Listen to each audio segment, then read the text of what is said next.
বাতাসে ঠান্ডা হয় না, এসি লাগাও। এসি লাগাইয়া বেডরুমের সব ভেন্টিলেটর গুলো কাগজ দিয়ে আটকাইছে, ছিদ্র সব বন্ধ। কয় কেন? বাহিরের বাতাস ঢুকলে আরামে ঘুমাইতে পারবো না, গরম হাওয়া বন্ধ করতে হবে, বাহির থেকে যেন কিছু ঢুকতে না পারে।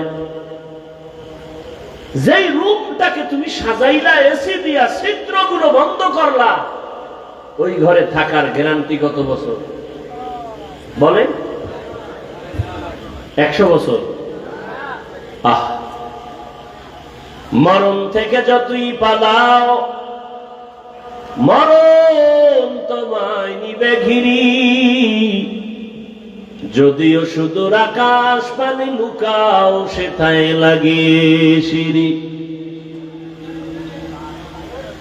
ধরলাম মুহাম্মদের উম্মতের হায়াত, গড় হায়াত হলো 60 থেকে 70-এর মাঝে, গড় হায়াত। ধরে নিলাম 70 বছর আপনি বাঁচবেন। 70 বছর একটা ঘরে থাকার জন্য এসি লাগাইলেন, রং লাগাইলেন, মিস্ত্রি দিয়া, আর্কিটেকচার দিয়া, ইঞ্জিনিয়ার দিয়া ডিজাইন করলেন, সুন্দরভাবে সাজাইলেন। 60-70 বছর থাকার ঘর এসি লাগাইয়া সব ছিদ্রগুলো বন্ধ করে দিলেন।